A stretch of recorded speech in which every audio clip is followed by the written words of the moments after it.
На МиГ-29 мне посчастливилось начать летать еще когда я был военным летчиком. I was lucky to start flying the MiG-29 as an Air Force pilot. Since retraining in 1984 as a military pilot, covering all aspects of combat missions, I now fly as a test pilot, testing new types of equipment and weapons, aiming systems, modifications, prototypes including updates of the basic MiG-29. Now having flown many foreign fighters and having gained a lot of experience on these aircraft, I feel I can now draw comparisons. The MiG-29 is an incredible aircraft for two main reasons. It has very high maneuvering performance and thrust-to-weight ratio, complemented by very simple controls and a well-designed cockpit that is easy to understand. There are a few shortcomings with the aircraft, such as the not very high fuel capacity in the internal tanks. But this is a minor thing. One should not consider comparisons, but to look at the tasks as set out for the MiG-29. The purpose of the MiG-29 is to gain air superiority in close combat and fulfilling attack missions in frontline areas. This is its purpose, and due to its merits, the MiG-29, in my opinion, is an outstanding aircraft. John Farley, OBE, was the first Western test pilot to fly the MiG-29 Fulcrum when it arrived at Farnborough, England in 1990. He recalls this historic flight. Valeri had got a series of manoeuvres that he particularly wanted me to do. These were ones which were going to show the airplane in its best possible light from the point of view of low speed manoeuvrability, the things that he knew we couldn't do with our aeroplanes. They were largely matters of pulling the nose up, climbing to very low speeds, and then immediately rolling the airplane, pulling hard through. A fighting turn reversal, which you would use in combat, but done from attitudes and speeds that he knew that I knew our aeroplanes would not do. And this didn't surprise me in the least, because with my background it was quite clear to me that an aircraft that could be flown to 45, 47 airframe, full backstick and so on, and an aeroplane that could fly the way I had watched it fly at these air shows, was clearly going to be able to do these manoeuvres. But nevertheless, to actually get in it and do it is still pretty impressive stuff.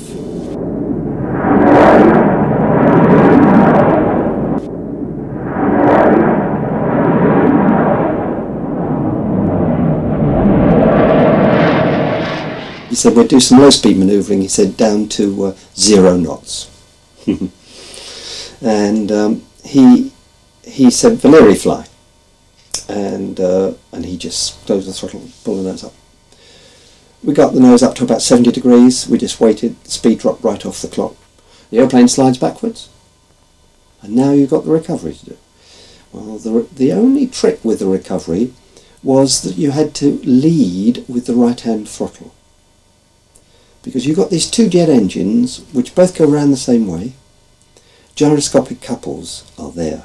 And when this thing pitches violently nose down, as it will do, as soon as you pull a stick back and get the air under the elevators, when it pitches violently nose down, you know that gyroscopic couples work 90 degrees out of the plane of rotation you would expect, so it makes the nose yaw.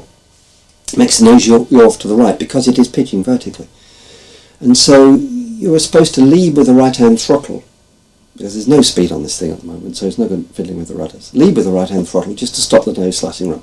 Well, the first one, he had used this term lead with the throttle in the briefing.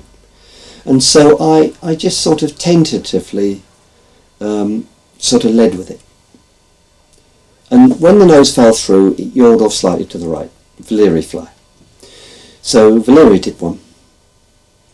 And I just sat there, and I can see it now as if it was 2 minutes ago. You know, this thing was sticking straight up in the sky, and it started to slide back, and I was just looking at the throttles out of the corner of my eye, you know.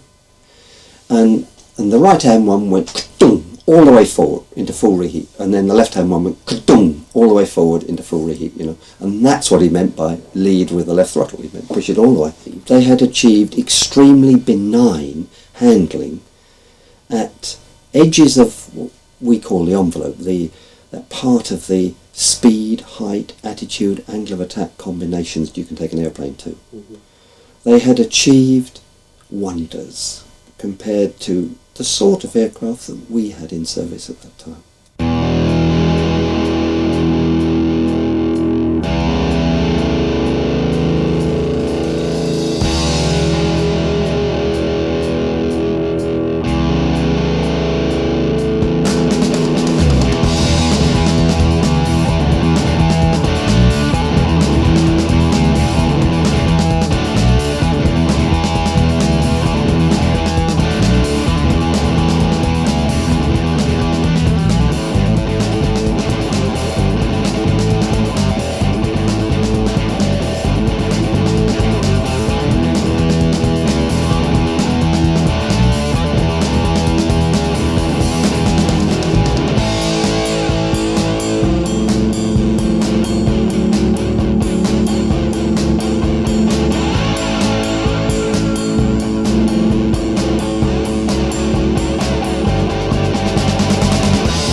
The MiG-29 leads out an historic flypast of MiGs past and present during the International Aviation and Space Salon at Zhukovsky.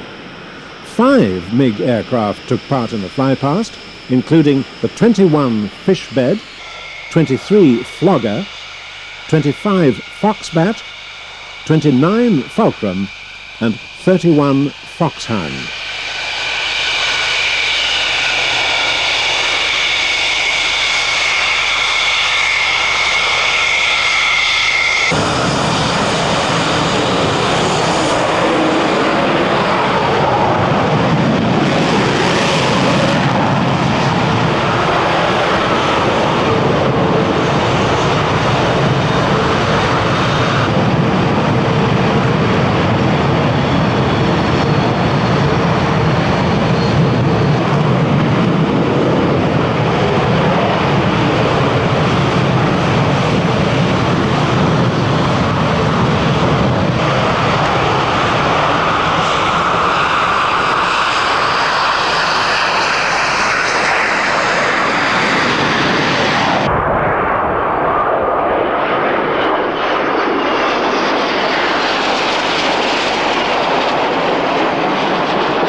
Two Russian jets have crashed at an air display in Gloucestershire. The single-seat MiG-29 fighters collided in front of a crowd of 250,000 people at Fairford, near Swindon. 15 spectators were treated for shock. The pilots ejected safely. The Russian MiG-29 Fulcrum fighters were flying aerobatics at the International Air Tattoo at RAF Fairford, claimed to be the world's largest military aviation display. The MiGs, Russia's most advanced fighter, were at about 1,000 feet, performing a series of crossover manoeuvres. These pictures, shot by a BBC team covering the display, show the plane coming in horizontally from the left, apparently clipping the wing of the other aircraft with its fuselage. The result was devastating and spectacular. Despite the instant inferno, there was only one minor scorching injury on the ground. Both pilots ejected immediately. One drifted to earth with a life raft still attached. One pilot suffered spinal injury, the other was only slightly hurt. Some amateur videos, slowed down, showed the catastrophic effect of what looked like a momentary loss of concentration by one of the pilots. And in another sequence shot by the BBC, both pilots have safely ejected, 2 to 3 seconds after impact. Emergency teams rushed to douse fireballs fueled by the crashes. One within the airbase perimeter damaged a Hercules on the ground. The other came down in fields near a caravan site. The aircrew, said to be among Russia's best test pilots, were extraordinarily lucky. Both walked away. One, dazed, awaited help. The other, also a little shaken, looked for something to steady his nerves. Вопрос, конечно, он сложный по объему. To give a concrete answer on what happened at Fairford is difficult. One can speak for far too long about the subjective and objective factors which led to the accident. There are several reasons connected with the organisation of the flight and the meteorological factors on the day. On top of this, there were mistakes of ours made during the flight. I am just happy that we remained alive and that nobody was hurt on the ground. This is the most important factor. They say that every cloud has a silver lining, and we've gained experience from this incident, although at a very high cost, a bitter cost. Nothing can be done about it, it's life.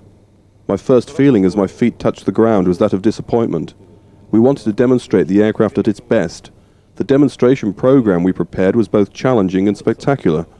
It was initially received very well in the Czech Republic. After the crash, I was very nervous, because I did not know what had happened to Alexander, and I started looking for him, although we had landed in different places. I saw him in the hospital and was relieved to see that he was all right. I recollect the accident with feelings of disappointment. Причин много было этого происшествия, комиссия разбиралась. Были недостатки в организации полета. Я коснусь тех ошибок, отклонений. There were many reasons for the MiG crash at Fairford in which I was involved.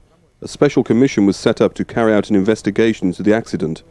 Looking back, there were certainly drawbacks in the flight organisation.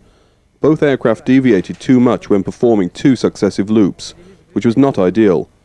We also miscalculated when preparing for this flight, not allowing for variance in the event of a recovery situation. Not having these variants resulted in us not being able to avoid colliding with each other after our initial separation. That is how I see the accident from my point of view. I think the seat was designed well for an ejection from that low altitude. The cockpit was destroyed, but it did not result in the failure of the ejection seat system. I give thanks to the designer of this seat. At the time I did not know what had happened to Sergei, or where the aircraft had fallen, or even if there was damage on the ground, and God forbid if anyone had been killed. I felt huge disappointment, because the accident had happened during a demonstration flight at the show.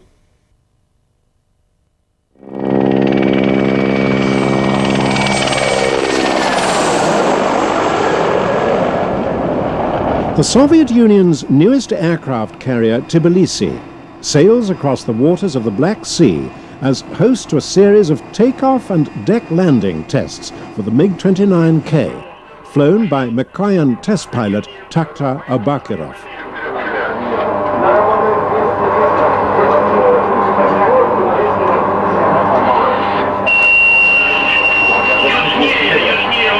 Вот это вот, Гулон 4, Азимут 260. Только не 4 километра. 4 удалень 3.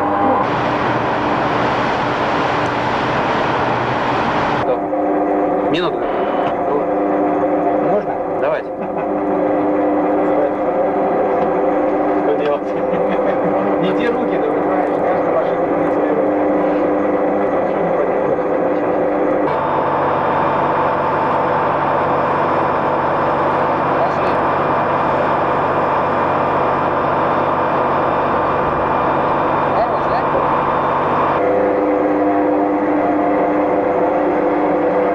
Скажите что-нибудь, ага, вот так.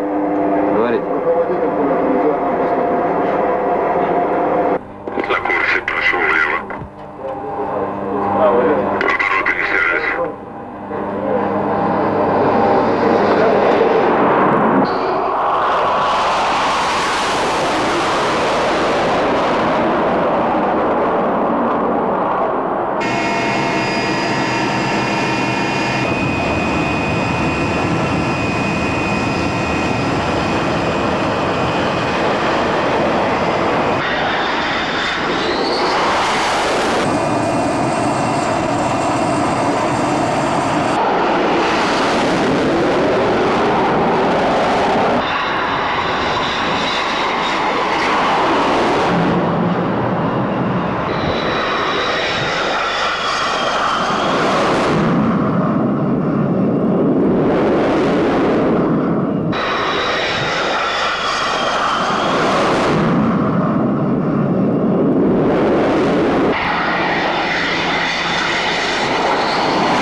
Test pilot Abakirov is concerned that there seems to be a communication problem between the MiG and the aircraft carrier with regard to the deck landing. Ничего абсолютно. ОЛП потом перехожу, мне ничего не выдает. Я уже на корабль 2 перешел, на корабль 1. На корабль 1. У меня хоть появился МСТ загорелся. Загорелось? Да, на корабле 1. Но дальность не выдает.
знаю, я на борту.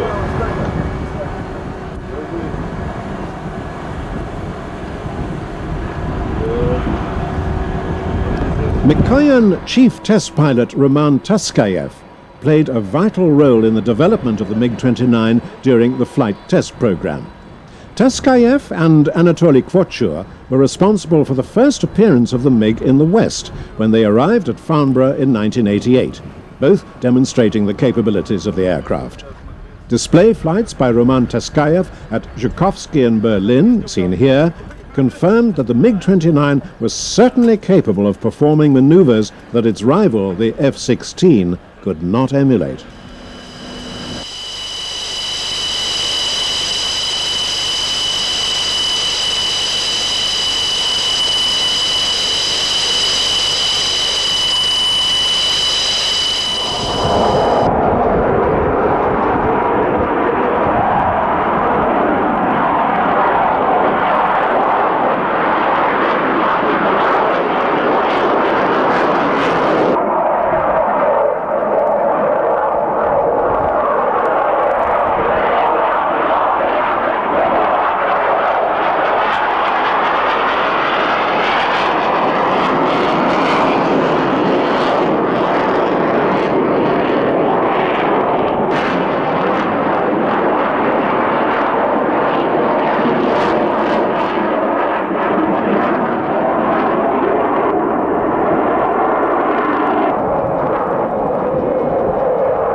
Нормально все. Вы сейчас парку вымотаете? Нет, низко. Птичек это ужас. Он их облетывает.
Every flying display is complex, and a pilot must fix all the maneuvers he's to make firmly in his mind. One way is by walking through, something the onlooker may find rather puzzling. Gromov Flight Research Institute test pilot Alexander Ganeyev performs this routine before each flight, in this case a display in the MiG-29.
Издалека идем, генератор. Показайте на полосой. Выполняйте право на посадочное, посмотрим. Выполняю право посадочное, 1288. Тест-контроль пошел, норма.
К вам понятно.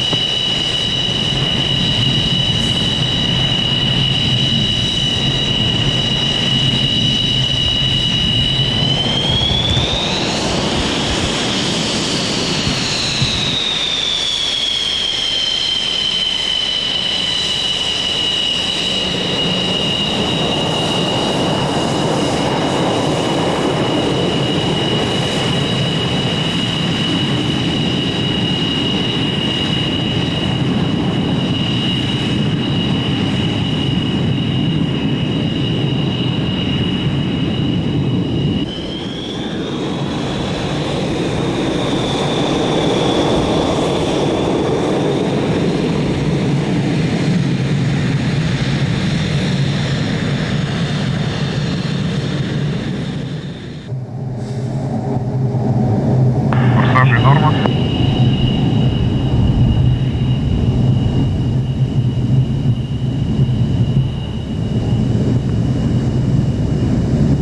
К себе на связь, конец связи. Еще раз на один вылет рассчитываем.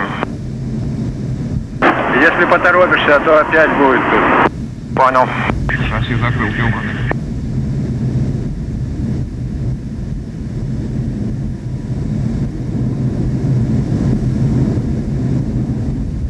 Нормально, угар сидит. Будет ухо.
Фу, нормально. Заходим, фиксируем.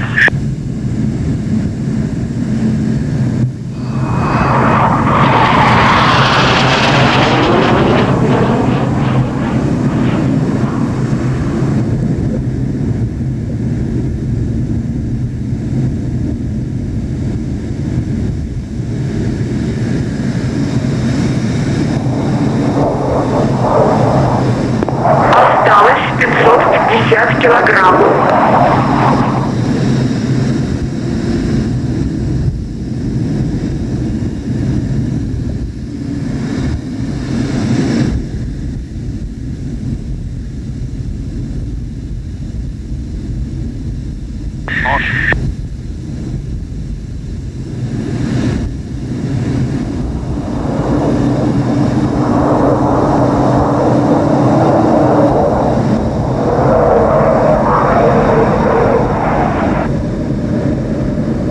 Осталось 550 килограмм.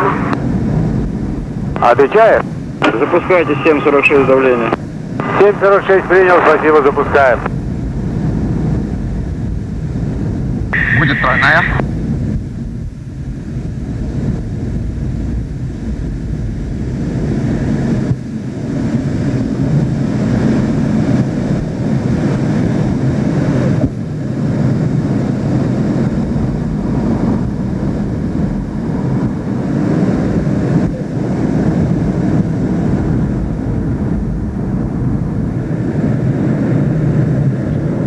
Заходим на гараж с бочками.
Осталось 550 килограмм.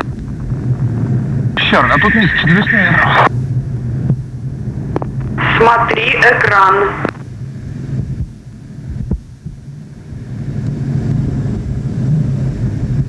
769, все общено с проходом. Разрешил проход.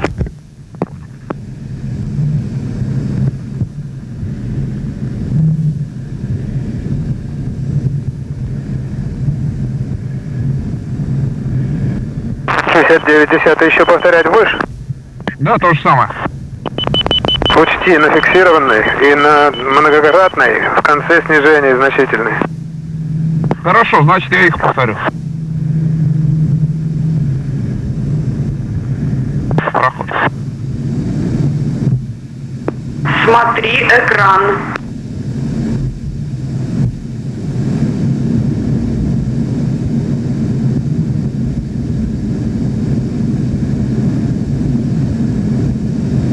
Горбунов 420 Кэрму. Разрешите выезд на полосу? Понял, разрешили.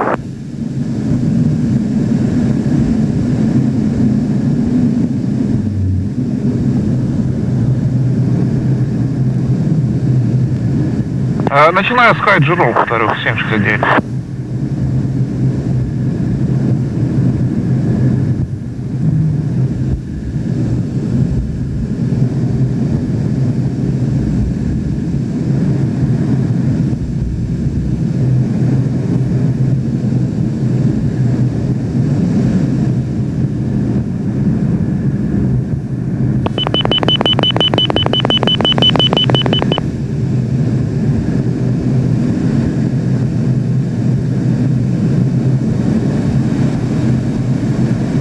А, 421 полос, владелец.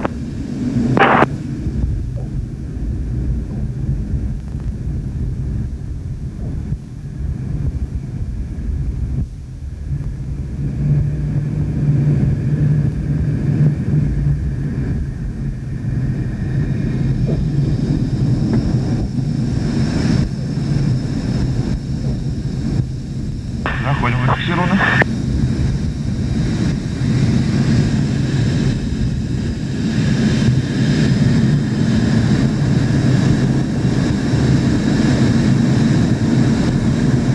Пошли.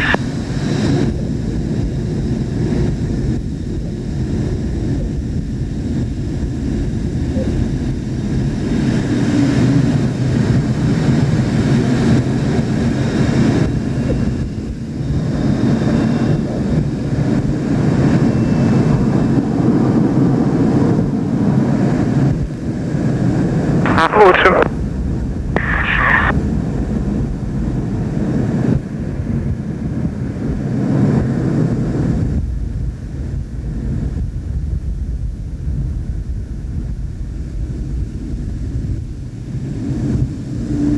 Нож.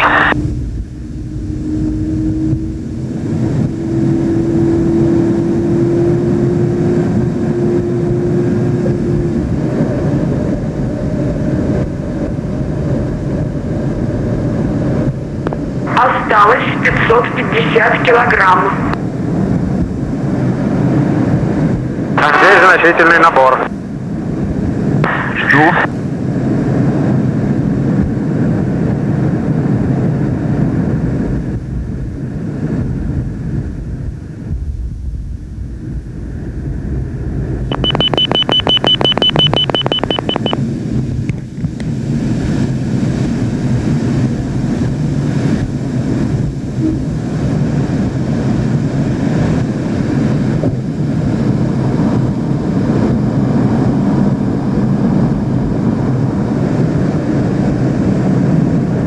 Все.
Осталось 550 килограмм.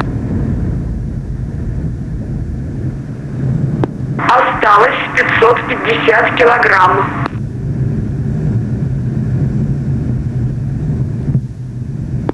Смотри экран.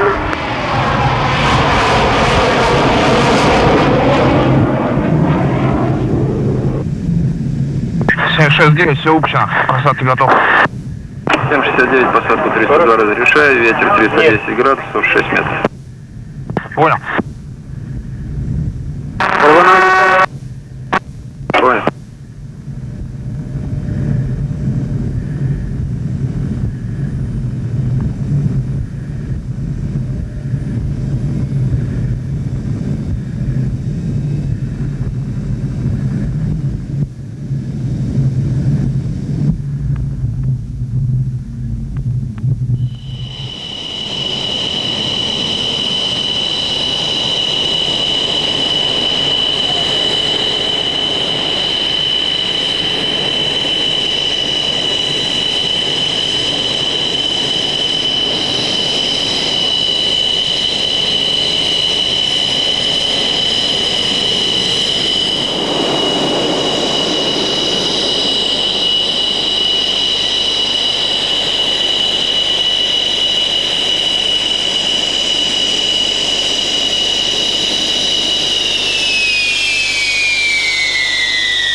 Все, Саш, мы, значит,